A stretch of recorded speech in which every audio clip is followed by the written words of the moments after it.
Pixar released the greatest string of movies in animation history. From Toy Story, Monsters Inc., Nemo, to Cars, Wall-E, to Up, there were no misses. Then this happened. What makes you think you can be Dirty Dan? I'm dirty. No, this. And this. And this. And this. This happened. But let's rewind to see how we got here.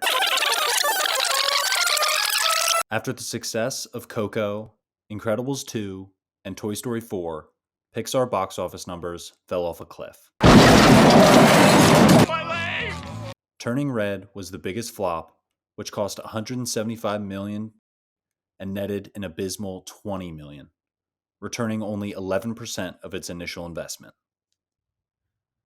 Onward, Soul, and Luca helped fuel this monumental box office fire with their own losses.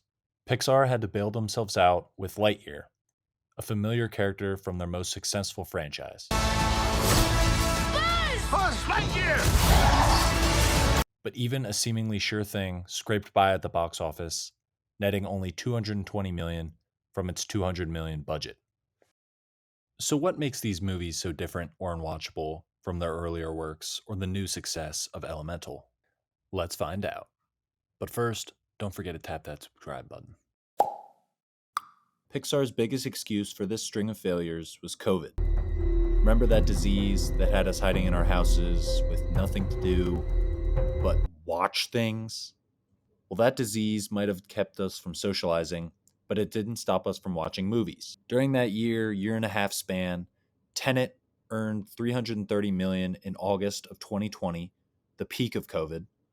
Daniel Craig's final Bond, No Time to Die, earned $770 million in October 2021, and Spider-Man No Way Home made over $1.8 billion in December 2021. COVID was not the problem. Characters. Instead of finding relatable characters, Pixar identified specific groups or people that are harder for a wide audience to identify with. There's a new realism in the recent movies that is different than earlier films. Anyone can find similarities in the characters of a blue monster or a fish, but it becomes a bit harder when you choose a middle school music teacher or pack of teenage girls to lead your movie. Before I go any further, I'd like to point out how visually stunning Pixar's animation continues to be. I actually really enjoyed Onward and Luca, and I loved Soul's interpretation of the great beyond. The Italian aesthetic in Luca made me want to buy a ticket there immediately, and the nerdy fanboy characters of Barley and Ian in Onward were a hilarious pair. But for the other two, they sucked. Oh, brother, this guy stinks! But even with my appreciation for those three, I understand the commercial miss behind the more realistic emotion and subject matter they chose. Story. These flops took on some tougher stories. What happens after we die, an undertone of homoerotic romance between adolescent boys, and a Chinese girl experiencing her first period. These are harder to root for than talking toys, superheroes, flying houses, and loving robots. Let's look at Ratatouille or Finding Nemo as an example. Remy is trapped between what his father and society need of him and what he wants to do: cook. Such a simple premise, but easily identifiable with anybody. In Finding Nemo, Marlin does anything he can to find his son despite the impossible odds, a story that anyone can root for. There's less to root for when your leading character is a teenage girl on the brink of adolescence, a high school teacher, or a young boy in Italy. I'm not knocking any of these stories. I think they all should be explored. But when Disney and Pixar spend $200 million to make a film, I would assume they might choose stories with wider audience appeal. What you gain from these movies.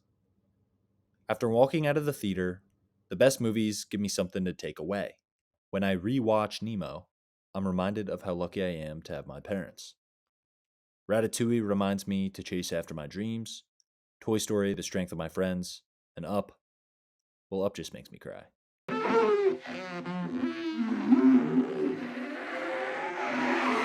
When I left these recent movies, I didn't feel the same. Luca filled me with nostalgia, thinking about myself when I was younger.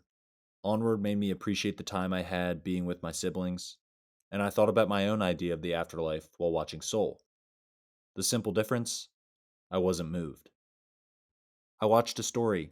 I learned about characters and what happened to them. It didn't make me want to change. So, what's missing? Is it the characters? Is it the story? It's the struggle.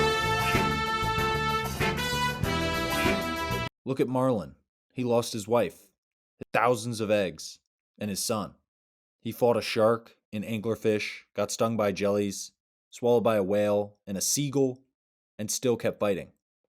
Look at Remy.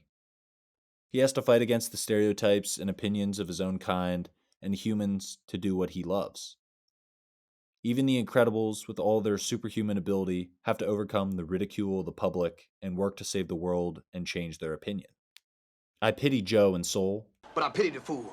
I feel sorry for May that she has to deal with the struggles of puberty, but I don't want to root for either of them. Elemental finally fixed this struggle-free streak. Wade and Ember have to hide their feelings from Ember's family while simultaneously fixing the problems of Fire City. These problems are universal. Anyone from a 12-year-old to a wrinkly old bag can sympathize with this story. Pixar's back. Officially turned around, guys. We are back, baby. I'm excited to see what they do with their next movie, Elio. Thanks for watching. Stay salty.